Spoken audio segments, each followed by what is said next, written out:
तो नमस्कार। राजनीति विज्ञान विषय से संबंधित आज हम 66 से क्वेश्चन करेंगे। 65 हमारे कंप्लीट हो गए थे। उससे पहले प्लीज़ आप लोग वीडियो को लाइक करें, शेयर करें, सब्सक्राइब करें। तो चलिए स्टार्ट करते हैं। आज का पहला क्वेश्चन है हमारा, चिश्ती संप्रदाय की स्थापना किसने की थी? तो जो चिश्ती संप्रदाय था, इसकी स्थापना ख्वाजा मोइनुद्दीन चिश्ती के द्वारा की गई थी। दूसरा इसका राइट आंसर हो जाएगा। आप देख सकते हैं चिश्ती भारत का सर्वप्रथम सूफी सिलसिला है। और ख्वाजा मोइनुद्दीन चिश्ती सन 1192 ईस्वी में शिहाबुद्दीन गौरी यानी मोहम्मद गौरी की सेना के साथ भारत आए थे और बाद में इन्होंने भारत में चिश्ती जो है संप्रदाय यानी परंपरा की नींव डाली थी। अगला है हमारा, किस इतिहासकार ने अकबर को राजपूतों की स्वतंत्रता का प्रथम विजेता कहा है? तो अकबर को राजपूतों की जो स्वतंत्रता का प्रथम विजेता कहा था कर्नल टॉड के द्वारा। इसका राइट आंसर हो जाएगा।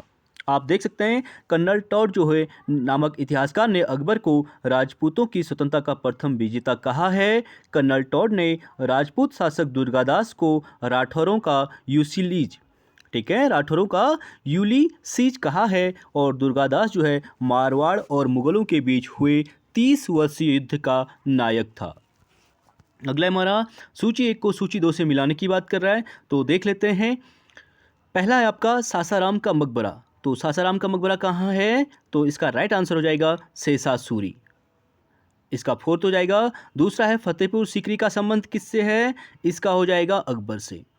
और जामा मस्जिद का संबंध शाहजहाँ से। और चार मीनार का संबंध जो है मोहम्मद कुली कुतुब शाह से हो जाएगा, यानी ए इसका राइट आंसर हो जाएगा।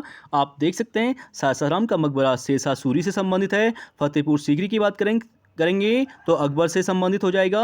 और जामा मस्जिद की बात करेंगे तो शाहजहाँ यहाँ पे राइट हो जाएंगे। और चार मीनार की बात करेंगे तो मोहम्मद कुली कुतुब शाह राइट हो जाएंगे।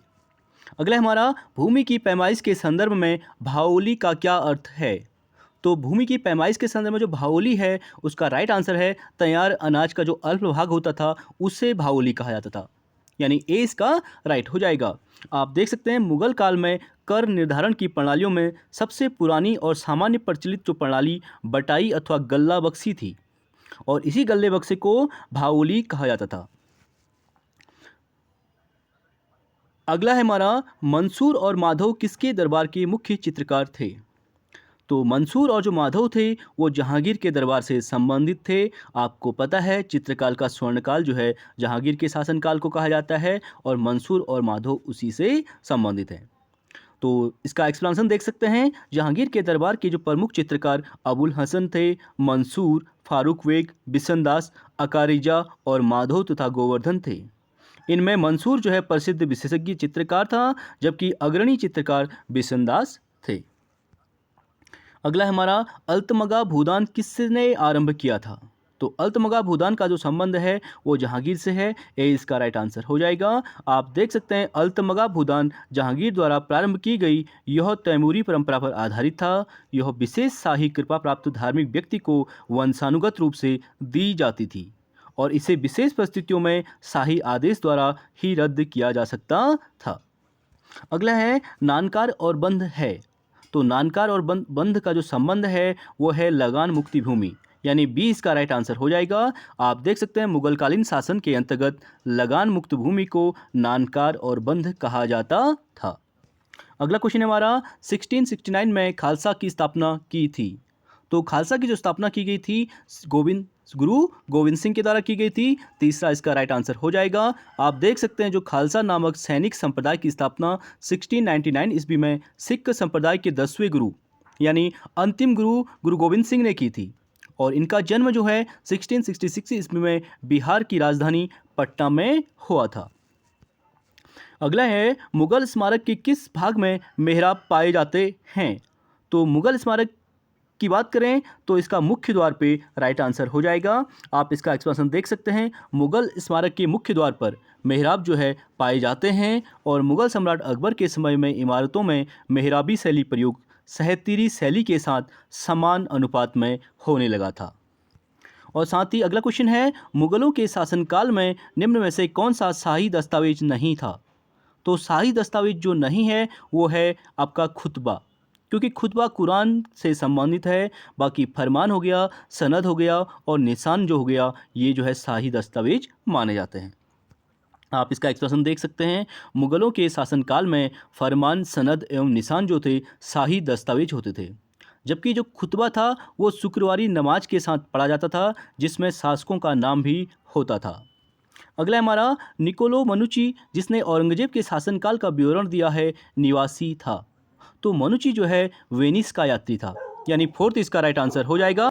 यानी मनुची वेनिस यानी इटली का रहने वाला एक इतालवी यात्री था, जिसने भारत आकर दारासिको की सेना में तोपची की नौकरी की थी और 1659 में दारासिको की मृत्यु के पश्चात इसने मुगल सेना में एक चिकित्सक के रूप में सेवाएं दी थी। अगले क्वेश्चन की बात करेंगे। औरंगजेब ने सन 1663 में ईस्वी में सती प्रथा पर पूर्ण प्रतिबंध लगा दिया था। इसके पूर्व किस मुगल शासक ने सती प्रथा को बंद करने का प्रयास किया था? तो सती प्रथा की बात करें तो यहाँ पे अकबर इसका राइट आंसर हो जाएगा, क्योंकि सती प्रथा को बंद करने का प्रयास अकबर के द्वारा भी किया गया था। और दिल्ली सल्तनत की बात करें तो दिल्ली सल्तनत में MBT यानी मोहम्मद बिन तुगलक ने भी सती प्रथा को रोकने का प्रयास किया था। और पूर्ण रूप से सती प्रथा जो प्रतिबंध हुई थी वो Lord William Bentinck governor general जो थे भारत के, उनके शासनकाल में मानी जाती है। आप इसका एक्सप्लेनेशन देख सकते हैं। औरंगजेब ने सन 1663 ईस्वी में सती प्रथा पर पूर्ण प्रतिबंध लगा दिया था। इसके पूर्व अकबर ने सती प्रथा पर रोक लगाने का प्रयास किया था। अगला हमारा, अकबर द्वारा कौन सा भवन फतेहपुर सीकरी में निर्मित नहीं है? तो अकबर के द्वारा जो फतेहपुर सीकरी में निर्मित नहीं है, उसका राइट आंसर है पंचमहल, यानी दीवाने आम, दीवाने खास और शीश महल। सॉरी, वहाँ पे जो है शीश महल राइट आंसर हो जाएगा। दीवाने आम, पंचमहल और दीवाने खास का संबंध जो है फतेहपुर सीकरी से है। शीश महल का संबंध इससे नहीं है, क्योंकि शीश महल का संबंध शाहजहाँ से है। आप इसे देख सकते हैं। शीश महल जो है आगरे के किले में निर्माण शाहजहाँ ने करवाया था, और इसके अतिरिक्त प्रश्नगत तीनों जो भवनों का निर्माण है वो अकबर ने फतेहपुर सीकरी में करवाया था। अगला हमारा, मुगल सेना के निम्नलिखित सैनिकों में कौन सर्वाधिक वेतनभोगी था? तो मुगल सेना के सैनिकों में जो सर्वाधिक वेतनभोगी था वो उसे अहदी कहा जाता था। ए इसका राइट आंसर हो जाएगा। इंपॉर्टेंट क्वेश्चन है, TGT में पूछा गया है। तो अहदी जो था सैनिक स्वयं बादशाह द्वारा नियुक्त किए जाते थे। ये बादशाह के व्यक्तिगत अंगरक्षक थे जो योग्य एवं वफादार माने जाते थे। अन्य सैनिकों की तुलना में अहदी सैनिकों का जो वेतन होता था वो अधिक होता था, और बादशाह अकबर के समय में अहदी सैनिकों की जो संख्या थी लगभग 12,000 मानी जाती है। अगले क्वेश्चन की बात करेंगे। तानसेन ने निम्नलिखित में से किस संगीत शैली या वाद्य यंत्र का आविष्कार किया था? तो तानसेन के द्वारा जो है मियाँ की तोरी राग, रुद्र वीणा वाद्य यंत्र और दरबारी कनाडा राग, इन सभी का जो है आविष्कार किया गया था। तो इसका फोर्थ राइट आंसर हो जाएगा। आप देख सकते हैं तानसेन अकबर के नवरत्नों में से एक था, और अकबर ने इन्हें कंठाभरण वाणी विलास की उपाधि प्रदान की थी। तानसेन के रुद्र वीणा नामक वाद्य यंत्र का आविष्कार किया था, तथा संगीत शैली के नए रागों यानी मियाँ की तोड़ी तथा दरबार कनाडा यानी कान्हारा के रचयिता तानसेन को ही माना जाता है। अगला क्वेश्चन हमारा, शेषा की धार्मिक नीति के विषय में क्या विचार सर्वाधिक उपयुक्त है? तो शेषा की धार्मिक नीति की बात करें तो धार्मिक सहिष्णुता इसका राइट आंसर हो जाएगा। आप देख सकते हैं शेषा सूरी जो थे धार्मिक सहिष्णुता में विश्वास करते थे। उन्होंने सुल्तान उल अदल की उपाधि धारण कर रखी थी, और उसकी न्यायप्रियता जो थी बहुत निष्पक्ष तथा कठोर मानी जाती है। अगला क्वेश्चन है हमारा, अकबरनामा किस भाषा में लिखा गया? तो अकबरनामा अबुल फजल के द्वारा फारसी भाषा में लिखा गया था। सी इसका राइट आंसर हो जाएगा। आप देख सकते हैं अकबर की रचना अबुल फजल ने फारसी भाषा में की थी, और यह पुस्तक जो है 3 भागों में विभाजित है। इसकी जो आखिरी भाग है यानी तीसरा भाग है उसे ही आईने अकबरी कहा जाता है। अगला क्वेश्चन है हमारा, मुगल कालीन वास्तुकला के बारे में किसने कहा कि मुगल काल भारतीय वास्तुकला का ग्रीष्मकाल है जो प्रकाश और उर्वरा का प्रतीक माना जाता है? इंपॉर्टेंट क्वेश्चन पूछा गया है, तो ये कहा था पर्सी ब्राउन के द्वारा। दूसरा इसका राइट आंसर हो जाएगा। आप देख सकते हैं पर्सी ब्राउन ने कहा है कि मुगल काल भारतीय वास्तुकला का जो है ग्रीष्मकाल है जो प्रकाश और उर्वरता का प्रतीक माना जाता है। अगला क्वेश्चन है हमारा, बाबर की जो आत्मकथा ठीक है। बायोग्राफी जो थी तुजुके बाबरी किस भाषा में लिखी गई है? मोस्ट इंपोर्टेंट क्वेश्चन, बहुत बार पूछा गया है। तो तुजुके बाबरी जो है वो लिखी गई थी तुर्की भाषा में। आप देख सकते हैं मुगल बादशाह बाबर ने अपनी आत्मकथा तुजुक ए बाबरी तुर्की भाषा में लिखी थी। अकबर के शासनकाल में इसका फारसी भाषा में क्या हुआ था? अनुवाद हुआ था, यानी ट्रांसलेशन हुआ था। अगला हमारा बम्बई जो है पुर्तगालियों से 1666 में दहेज में किसे मिला? तो पुर्तगालियों ने 1661 में, ठीक है, 1661 में दहेज में जो दिया था ब्रिटिश सम्राट चार्ल्स द्वितीय को दिया था। ये इसका राइट आंसर हो जाएगा। आप देख सकते हैं 1661 ईस्वी में बम्बई जो है पुर्तगालियों से ब्रिटिश सम्राट चार्ल्स द्वितीय को पुर्तगाली राजकुमारी कैथरीन ब्रेगेंजा से विवाह के फलस्वरूप दहेज के रूप में प्राप्त हुआ था। अगला क्वेश्चन है हमारा, चतुर्थ आंग्ल मैसूर युद्ध का तात्कालिक कारण था? मोस्ट इंपोर्टेंट क्वेश्चन, जो चतुर्थ आंग्ल मैसूर युद्ध हुआ था इसका तात्कालिक कारण था कि टीपू द्वारा अंग्रेजों की जो अधीनता जो है स्वीकार न करना, और इसी चतुर्थ आंग्ल मैसूर युद्ध के दौरान ही टीपू सुल्तान की जो है मृत्यु हो जाती है। कुल जो है पहला चतुर्थ आंग्ल मैसूर युद्ध होता है और दूसरा आंग्ल मैसूर युद्ध में टीपू सुल्तान के पिता यानी हैदर अली की डेथ होती है, और जो फोर्थ आंग्ल मैसूर युद्ध होता है इसमें टीपू सुल्तान की डेथ हो जाती है। इसका फोर्थ राइट आंसर हो जाएगा। आप देख सकते हैं इसका एक्सप्लेनेशन, चतुर्थ आंग्ल मैसूर युद्ध का जो तात्कालिक कारण था वो टीपू द्वारा अंग्रेजों की अधीनता स्वीकार न करना था, और इस युद्ध में टीपू सुल्तान की हार हुई और वह अंग्रेजों के विरुद्ध जो है लड़ते हुए 4 मई 1799 को मारा गया। अगला क्वेश्चन हमारा, यंग हस्बैंड मिशन क्यों भेजा गया था? Most important question. तो यंग हस्बैंड मिशन का संबंध है तिब्बत में रूस का षड्यंत्र जो है विफल करने के लिए। सी इसका राइट आंसर हो जाएगा। आप देख सकते हैं यंग हस्बैंड मिशन अंग्रेजों द्वारा तिब्बत में रूस का षड्यंत्र जो है विफल करने के लिए भेजा गया था। यह घटना लॉर्ड कर्जन के समय हुई थी 1904 में, और 7 सितंबर 1904 को यंग हस्बैंड ने अपनी शर्तें जो है मनवा ली, जिसके अनुसार तिब्बत को 1 लाख रुपये वार्षिक दर से 75 लाख रुपये युद्ध क्षति के रूप में देने थे। अगला क्वेश्चन है, भारत में सहायक संधि पर हस्ताक्षर सर्वप्रथम किसने किया था? मोस्ट इंपोर्टेंट, सहायक संधि की बात करेंगे तो हैदराबाद का निजाम सबसे पहले सहायक संधि पर हस्ताक्षर करने वाला था। इसका जो है तीसरा राइट हो जाएगा। आप देख सकते हैं भारत में जो सहायक संधि पर हस्ताक्षर करने वाला राज्य था पहला हैदराबाद था। इसने 1798 में इस संधि पर हस्ताक्षर किए थे, और उसके बाद मैसूर ने 1799 में, उसके बाद तंजौर ने 1799 में, उसके बाद पेशवा ने 1801 में, और उसके बाद अवध के द्वारा 1801 में, और अंत में भोंसले ने 1803 में, और सिंधिया ने 1804 में सहायक संधि पर हस्ताक्षर किए थे। आप इसे नोट डाउन कर सकते हैं, यहाँ से क्वेश्चन पूछा जाता है। अगला हमारा, भारत में अंग्रेजी शिक्षा का प्रारंभ सर्वप्रथम किसने किया था? तो अंग्रेजी शिक्षा की बात करें तो लॉर्ड मैकाले इसका राइट आंसर हो जाएगा, यानी फोर्थ। भारत में अंग्रेजी शिक्षा जो है, अंग्रेजी अर्थात पाश्चात्य शिक्षा का जनक जो है लॉर्ड मैकाले को माना जाता है, और 2 फरवरी 1835 को मैकाले ने अपने स्मरणार्थ लेख के माध्यम से भारतीय भाषा और साहित्य की तीखी आलोचना करते हुए आंग्ल शिक्षा की भारत में नींव रखी थी। अगला क्वेश्चन है, 1717 ईस्वी के फरमान द्वारा अंग्रेजी कंपनी को कौन सी सुविधा नहीं मिली?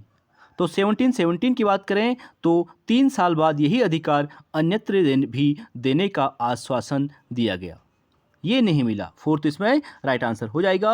आप देख सकते हैं मुगल बादशाह यानी 1717 ईस्वी के फरमान द्वारा बंगाल में 3000 रुपये वार्षिक कर अदा करने पर ईस्ट इंडिया कंपनी को उसके समस्त व्यापार में सीमा शुल्क से मुक्त कर दिया गया, और इस फरमान द्वारा कंपनी को कलकत्ता के आसपास के 38 गांवों को खरीदने का अधिकार मिल गया, और कंपनी द्वारा बम्बई में ढले सिक्कों को समूचे मुगल साम्राज्य में चलाने के लिए छूट मिल गई, और सूरत में फरमान द्वारा 10,000 रुपये वार्षिक देने पर कंपनी के समस्त व्यापार को आयात निर्यात कर से मुक्त कर दिया गया। अगला क्वेश्चन हमारा, ब्रिटिश शासन द्वारा भारत से धन निष्कासन के बारे में सर्वप्रथम किसने लिखा? तो ब्रिटिश शासन द्वारा भारत से धन निष्कासन की बात करें तो Dadabhai Naoroji, old man of India, Bharat के बुद्ध पुरुष, यानी राइट आंसर दूसरा हो जाएगा। आप इसका एक्सप्लेनेशन देख सकते हैं। दादा भाई नौरोजी ने ब्रिटिश शासन द्वारा भारत से धन निष्कासन के बारे में सर्वप्रथम दुनिया को 2 मई 1867, ठीक है, 1867 को लंदन में आयोजित ईस्ट इंडिया एसोसिएशन में अपने लेख इंग्लैंड डेब्ट टू इंडिया के माध्यम से धन बहिर्गमन संबंधित तथ्यों का सिद्धांत दिया था, जिसे ड्रेन थ्योरी भी कहा जाता है। अगला क्वेश्चन हमारा, राजा राम मोहन राय की मृत्यु के बाद ब्रह्म समाज को किसने पुनर्जीवित किया था? तो ब्रह्म समाज को पुनर्जीवित करने का काम जो किया था देवेंद्र नाथ टैगोर ने के द्वारा किया गया था, यानी ए इसका राइट आंसर हो जाएगा। आप देख सकते हैं राजा राम मोहन रॉय की मृत्यु के पश्चात ब्रह्म समाज को देवेंद्र नाथ टैगोर ने पुनर्जीवित किया था और ब्रह्म समाज की स्थापना 20 अगस्त 1828 को राजा राम मोहन रॉय ने की थी। अगला क्वेश्चन हमारा, सत्यशोधक समाज के संस्थापक कौन थे? तो सत्यशोधक समाज की बात करें तो ज्योतिबा फुले इसका राइट आंसर हो जाएगा। इंपॉर्टेंट क्वेश्चन है, टीजीटी में पूछा गया है। आप देख सकते हैं सत्यशोधक समाज की स्थापना 1873 ईस्वी में ज्योतिबा फुले ने की थी और एक आंदोलन दलितों एवं निम्न जाति के लोगों के कल्याण के लिए चलाया गया था। इन्होंने गुलामगिरी नामक पुस्तक भी लिखी थी। मोस्ट इंपॉर्टेंट है गुलामगिरी। अगला है हमारा, फारसी पत्रिका मीरात उल अखबार किसने प्रारंभ की थी? Most important question. Mirat ul Akhbar जो है किसके द्वारा लिखी गई थी? राजा राम मोहन रॉय के द्वारा, यानी तीसरा इसका राइट आंसर हो जाएगा। आप देख सकते हैं ब्रह्म समाज के संस्थापक राजा राम मोहन रॉय ने संवाद कौमुदी, प्रज्ञाचंद और फारसी भाषा में मीरात उल अखबार नामक जो समाचार पत्रों का प्रकाशन किया था। अगला क्वेश्चन हमारा, निम्नलिखित में से किसने रामकृष्ण मिशन 1896 की स्थापना की थी? तो रामकृष्ण मिशन की स्थापना किसने की थी? नरेंद्र नाथ दत्त के द्वारा की गई थी। दूसरा इसका राइट आंसर हो जाएगा। आप देख सकते हैं स्वामी विवेकानंद के बचपन का नाम नरेंद्र नाथ दत्त था और अपने गुरु श्री रामकृष्ण परमहंस की शिक्षाओं का प्रचार प्रसार करने के लिए इन्होंने 1897 ईस्वी में रामकृष्ण मिशन की स्थापना की तथा 1919 में सोसाइटी पंजीकरण अधिनियम के अंतर्गत पंजीकृत कराया था। अगला है हमारा, शारदा अधिनियम किससे संबंधित है? तो शारदा जो अधिनियम है उसका संबंध है भारतीय विवाह व्यवस्था से, यानी पहला इसका राइट आंसर हो जाएगा। आप देख सकते हैं अजमेर निवासी एवं प्रसिद्ध शिक्षाविद डॉक्टर हरिविलास शारदा के अथक प्रयासों से एक बाल विवाह निषेध कानून 1929 ईस्वी में बना था और इन्हीं के नाम पर इस कानून को शारदा एक्ट कहा जाता है। इस अधिनियम के अनुसार लड़कियों व लड़कों के जो विवाह की न्यूनतम आयु थी 14 व 18 वर्ष निर्धारित की गई थी। मोस्ट इंपॉर्टेंट ये पूछा गया है कि शारदा एक्ट के तहत जो है विवाह की आयु कितनी निर्धारित की गई थी। अगला हमारा, बंगाल के प्रथम पीढ़ी के अंग्रेजी शिक्षा प्राप्त नवयुवकों पर निम्नलिखित में से किसका प्रभाव सबसे अधिक पड़ा था?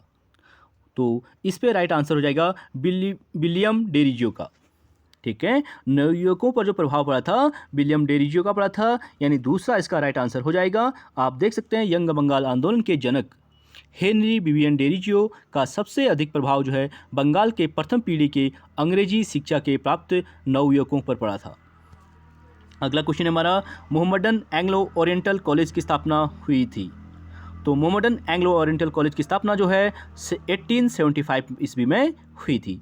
फोर्थ इसका राइट आंसर हो जाएगा। आप देख सकते हैं वर्तमान समय में अलीगढ़ मुस्लिम विश्वविद्यालय, यानी Anglo oriental Mohammedan Anglo oriental जो कॉलेज था उसको वर्तमान में अलीगढ़ मुस्लिम विश्वविद्यालय के नाम से जाना जाता है और इसकी स्थापना 1875 में सर सैयद अहमद खान ने मुस्लिम एंग्लो ओरिएंटल कॉलेज के नाम से की थी। अगला हमारा, किसने कहा था कि हिंदू और मुसलमान भारत की दो आंखें हैं? Most important question. तो ये कहा था कि हिंदू और मुसलमान जो है भारत की दो आंखें हैं, ये कहा था सर सैयद अहमद खान ने। ए इसका राइट आंसर हो जाएगा। आप देख सकते हैं सर सैयद अहमद खान ने कहा था कि हिंदू और मुसलमान भारत की क्या हैं? दो आंखें हैं। अगला क्वेश्चन है, बंगाल की एशियाटिक सोसाइटी की स्थापना 1784 में कलकत्ता में किसके द्वारा की गई? तो बंगाल की जो एशियाटिक सोसाइटी थी उसकी स्थापना 1784 में विलियम जोन्स के द्वारा की गई थी, यानी तीसरा इसका राइट आंसर हो जाएगा। आप देख सकते हैं बंगाल की जो एशियाटिक सोसाइटी की स्थापना 1784 में विलियम जोन्स द्वारा कलकत्ता में की गई थी। अंग्रेजी अनुवादकार विलियम विल्किंस ने भगवद गीता का अंग्रेजी में अनुवाद किया था। इन्हें वॉरेन हेस्टिंग्स का संरक्षण प्राप्त था। ये भी पूछा गया है कि भगवत गीता का अंग्रेजी में अनुवाद किसने किया था, तो राइट हो जाएगा आपका विलियम विल्किंस।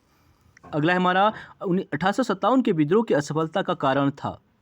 तो 1857 की जो विद्रोह हुआ था उसकी असफलता का जो मुख्य कारण था संगठन एवं नेतृत्व का अभाव था। तीसरा इसका राइट आंसर हो जाएगा। आप देख सकते हैं 1857 के विद्रोह की जो असफलता के कई कारण माने जाते हैं, जिनमें प्रमुख है एकता, ठीक है, कुशल नेतृत्व, संगठन और साधनों की न्यूनता। इस विद्रोह के बारे में जॉन लॉरेंस ने कहा है कि यदि उनमें या विद्रोहियों में एक भी योग्य नेता रहा होता तो हम सदा के लिए हार जाते। जॉन लॉरेंस अंग्रेज के द्वारा ये स्टेटमेंट दिया गया है। अगला हमारा 1857 के विद्रोह के बाद अंग्रेजों ने राज्यों का विजय करना छोड़ दिया था, यानी दूसरा इसका राइट आंसर हो जाएगा। आप देख सकते हैं 1857 के विद्रोह के बाद ब्रिटिश क्राउन ने ईस्ट इंडिया कंपनी से भारत पर शासन करने के जो सभी अधिकार वापस ले लिए और सीधे अपने अधीन कर विभिन्न घोषणाएं की थी, जो कि इस प्रकार है। जैसे भारत में ब्रिटिश साम्राज्य के विस्तार पर रोक लगा दी, लोगों के धार्मिक मामलों में हस्तक्षेप न करना, एक समान कानूनी सुरक्षा सभी के लिए और लोगों के प्राचीन अधिकारों और रिवाजों के प्रति सम्मान व्यक्त करना, ये जो है प्रावधान किए गए थे। अगला है हमारा 1857 की क्रांति में बेगम हजरत महल ने किस स्थान पर विद्रोह का नेतृत्व किया था। मोस्ट इंपॉर्टेंट है। तो बेगम जो हजरत महल थी उनके द्वारा लखनऊ से 1857 की क्रांति में सहयोग किया गया था। आप देख सकते हैं 1857 की क्रांति में 30 मई 1857 को सिपाहियों ने लखनऊ में भी विद्रोह कर दिया और 4 जून 1857 को अपने अल्प अवयस्क पुत्र बिरजिस कादिर को नवाब घोषित कर लखनऊ के विद्रोह का नेतृत्व जो है बेगम हजरत महल ने संभाला था। अगला हमारा संवैधानिक सभा की स्थापना किसके द्वारा हुई थी।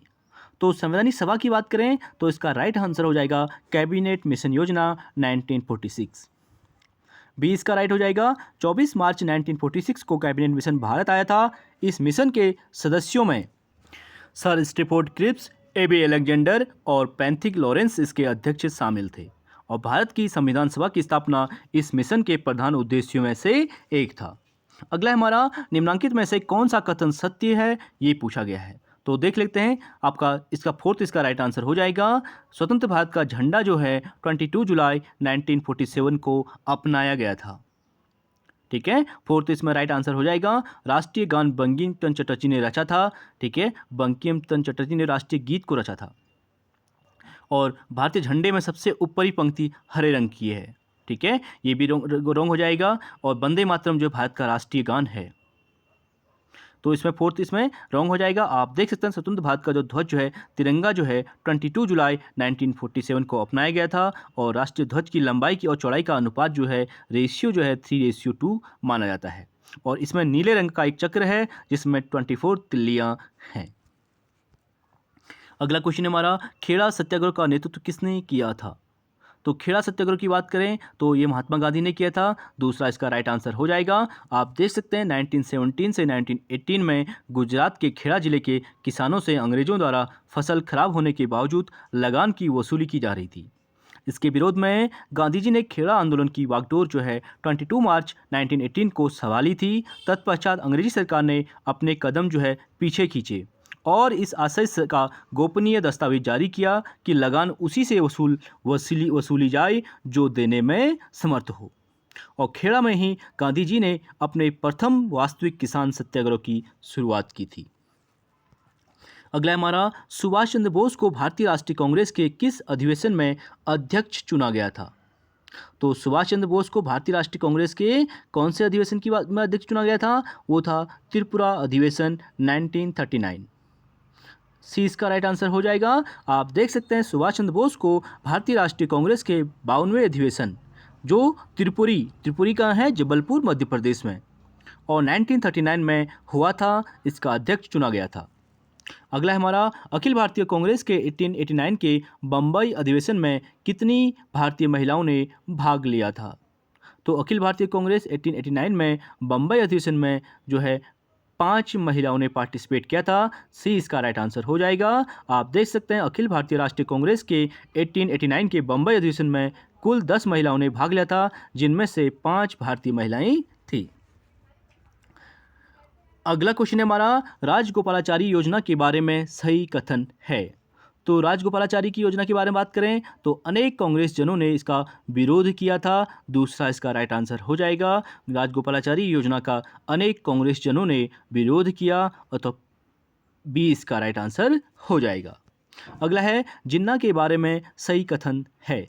तो मोहम्मद अली जिन्ना के बारे में कौन सा कथन सही है, तो देख लेते हैं। होम रूल आंदोलन का समर्थन किया था, बिल्कुल राइट स्टेटमेंट है। असहयोग आंदोलन का विरोध करने वाले मोहम्मद अली जिन्ना थे भाई, दूसरा भी राइट हो जाएगा। और वेवेल योजना अस्वीकार की गई थी जिन्ना के द्वारा, यानी पहला, दूसरा और तीसरा तीनों राइट आंसर हो जाएगा, यानी इसका फोर्थ राइट हो जाएगा, सभी सही हैं। मोहम्मद अली जिन्ना ने होम रूल लीग आंदोलन का समर्थन किया तथा एनी बेसेंट के होम रूल लीग के सदस्य भी बन गए। इन्होंने असहयोग आंदोलन का विरोध किया और कांग्रेस को छोड़ दिया था। जिन्ना ने जो प्रस्ताव वायसराय की कार्यकारिणी में पेश किया था, उसके असफल होने पर उन्होंने बेवेल योजना को अस्वीकार कर दिया और मोहम्मद अली जिन्ना के संदर्भ में प्रश्नगत चारों कथन क्या हो जाएंगे, राइट हो जाएंगे। अगला है हमारा, निम्नलिखित में से कौन मुस्लिम लीग 1906 का संस्थापक है। तो मुस्लिम लीग की स्थापना किसके द्वारा की गई थी, सलीमुल्लाह खां के द्वारा, यानी दूसरा इसका राइट आंसर हो जाएगा। आप देख सकते हैं 30 दिसंबर 1906 ईस्वी को ढाका में नवाब सलीमुल्लाह खां ने मुस्लिम लीग की स्थापना की थी और इसका जो मुख्य उद्देश्य जो है, ब्रिटिश सरकार के प्रति मुस्लिमों की राजभक्ति बढ़ाना, मुसलमानों के राजनीतिक अधिकारों की रक्षा करना तथा भारतीय राष्ट्रीय कांग्रेस के प्रति मुसलमानों में घृणा और विरोध की भावना पैदा करना था। अगला क्वेश्चन है, महात्मा गांधी का ज्येष्ठ पुत्र कौन था। तो महात्मा गांधी का जो ज्येष्ठ पुत्र था वो थे हरिलाल गांधी। इंपॉर्टेंट क्वेश्चन है, आप देख सकते हैं महात्मा गांधी के 4 पुत्र थे। पहला था हरिलाल, दूसरा था रामदास, तीसरा था मणिलाल और चौथा था देवदास। इनमें हरिलाल जो है सबसे ज्येष्ठ थे, सबसे बड़े थे। अगला है, भारत में लोक सेवा आयोग की प्रथम बार स्थापना किस अधिनियम के द्वारा हुई थी। मोस्ट इंपोर्टेंट, तो भारत में जो लोक सेवा आयोग की स्थापना की गई थी, गवर्नमेंट ऑफ इंडिया एक्ट 1919 के अधिनियम के द्वारा की गई थी, यानी सी इसका राइट आंसर हो जाएगा। आप देख सकते हैं भारत में लोक सेवा आयोग की प्रथम बार स्थापना गवर्नमेंट ऑफ इंडिया एक्ट 1919 के द्वारा 1926 में हुई थी और 1935 के अधिनियम द्वारा संघ के अतिरिक्त राज्यों में भी लोक सेवा आयोग के गठन की व्यवस्था की गई थी। अगला हमारा, भारत छोड़ो आंदोलन के नेताओं को गिरफ्तार करने के लिए ब्रिटिश शासक द्वारा चलाया गया ऑपरेशन था। तो भारत छोड़ो आंदोलन के नेताओं के द्वारा गिरफ्तार करने के लिए ब्रिटिश शासक द्वारा जो ऑपरेशन चलाया गया था, उसे ऑपरेशन 0 आवर नाम दिया गया था, यानी तीसरा इसका राइट आंसर हो जाएगा। आप देख सकते हैं भारत छोड़ो आंदोलन के दौरान नेताओं को गिरफ्तार करने के लिए 9 अगस्त 1942 को ब्रिटिश सरकार द्वारा ऑपरेशन 0 आवर चलाया गया था और इस आंदोलन में महात्मा गांधी ने करो या मरो, डू एंड डाई का नारा दिया था। अगला है हमारा, निम्नलिखित में से किसको भारत के राजनीतिक असंतोष का जनक कहा जाता है। मोस्ट इंपोर्टेंट, टीजीटी पीजीटी दोनों में पूछा गया है। तो भारत के राजनीतिक असंतोष का जनक जो है, बाल गंगाधर तिलक को कहा जाता है, यानी दूसरा इसका राइट आंसर हो जाएगा। आप देख सकते हैं बाल गंगाधर तिलक बलिदान और निस्वार्थ सेवा की भावना में विश्वास करते थे। उन्हीं के प्रयासों से कांग्रेस सरकार की प्रशंसा करने वाली संस्था ने बदलकर सरकार की आलोचक संस्था बन गई और सर वैलेंटाइन सिरोल ने उन्हें भारतीय अशांति का जनक कहा था। और किसके द्वारा कहा गया था, ये भी राइट आंसर पूछा गया है, तो वैलेंटाइन सिरोल यहाँ पे राइट हो जाएंगे। अगला हमारा, सांख्य दर्शन के प्रणेता कौन हैं। ठीक है, और सांख्य दर्शन के जो प्रणेता थे वो थे कपिल मुनि। फोर्थ इसका राइट आंसर हो जाएगा। आप देख सकते हैं सांख्य दर्शन के प्रणेता कपिल मुनि थे और इस दर्शन का जो सर्वाधिक प्राचीन एवं प्रमाणिक ग्रंथ जो है, ईश्वर कृष्ण द्वारा लिखित सांख्य कारिका है। और यही सांख्य दर्शन के बाद जो है न्याय दर्शन की बात भी पूछा गया है, तो न्याय दर्शन का संबंध गौतम से हो जाएगा। अगला है, पाकिस्तान शब्द का सर्वप्रथम प्रयोग किसने किया था। तो पाकिस्तान शब्द का सबसे पहले जो प्रयोग किया था, चौधरी रहमत अली के द्वारा किया गया था। फोर्थ इसका राइट आंसर हो जाएगा। आप देख सकते हैं मुस्लिमों के लिए पृथक देश हेतु पाकिस्तान शब्द का सर्वप्रथम प्रयोग कैम्ब्रिज विश्वविद्यालय के छात्र चौधरी रहमत अली ने किया था। अगला है, अंतरिम सरकार में मुस्लिम लीग के सदस्य शामिल हुए थे। तो अंतरिम सरकार में जो मुस्लिम लीग के सदस्य कितने शामिल हुए थे, 5। दूसरा इसका राइट आंसर हो जाएगा। आप देख सकते हैं 2 सितंबर 1946 ईस्वी को पंडित नेहरू के नेतृत्व में अंतरिम सरकार का गठन हुआ और शुरुआत में मुस्लिम लीग इसमें सम्मिलित नहीं थी, किंतु 26 अक्टूबर 1946 ईस्वी को अंतरिम सरकार में 3 मूल सदस्यों के स्थान पर लीग के 5 प्रतिनिधि शामिल हुए, किंतु सहयोग की भावना से ही नहीं, अपितु एक पृथक मुस्लिम राष्ट्र यानी पाकिस्तान की मांग की लड़ाई को मजबूती प्रदान करने के लिए। अगला है हमारा 1936 के चुनाव में संयुक्त प्रांत में कौन भारतीय महिला मंत्री बनी? तो 1936 के चुनाव में संयुक्त प्रांत चुनाव हुए थे, वो महिला थी विजय लक्ष्मी पंडित। मोस्ट इंपोर्टेंट क्वेश्चन है, आप देख सकते हैं 1936 के प्रांतीय चुनाव में संयुक्त प्रांत में विजय लक्ष्मी पंडित पहली महिला मंत्री बनी थी। अगला है हमारा संविधान शिल्पी डॉक्टर BR अम्बेडकर को भारत रत्न से कब सम्मानित किया गया? मोस्ट इंपोर्टेंट क्वेश्चन, इस बार नेट में भी पूछा गया था। तो अम्बेडकर को जो भारत रत्न मिला था, कब मिला था? 1990 में। सी इसका राइट आंसर हो जाएगा। आप देख सकते हैं संविधान शिल्पी डॉक्टर BR अम्बेडकर को मरणोपरांत 1990 में भारत रत्न से सम्मानित किया गया था। ये स्वतंत्र भारत के प्रथम कानून मंत्री बने थे और अम्बेडकर ने 1924 ईस्वी में बहिष्कृत हितकारिणी सभा तथा 1942 में अनुसूचित जातीय संघ की स्थापना की थी। अगला क्वेश्चन हमारा, पंचायती राज कानून समूचे देश में कब लागू किया गया? तो पंचायती राज कानून का संबंध जो है समूचे देश में जो लागू हुआ था, कब हुआ था? आप देख सकते हैं पंचायती राज कानून 24 अप्रैल 1993 ईस्वी से पूरे देश में प्रभावी हुआ था और 24 अप्रैल को ही पंचायती राज दिवस मनाया जाता है। यहाँ पे 1993 ऑप्शन नहीं है, इसलिए राइट आंसर नहीं दिया गया है। आप इसका एक्सप्लेनेशन देख सकते हैं। अगला हमारा, भारत सरकार द्वारा राष्ट्रीय जनसंख्या आयोग का गठन कब किया गया?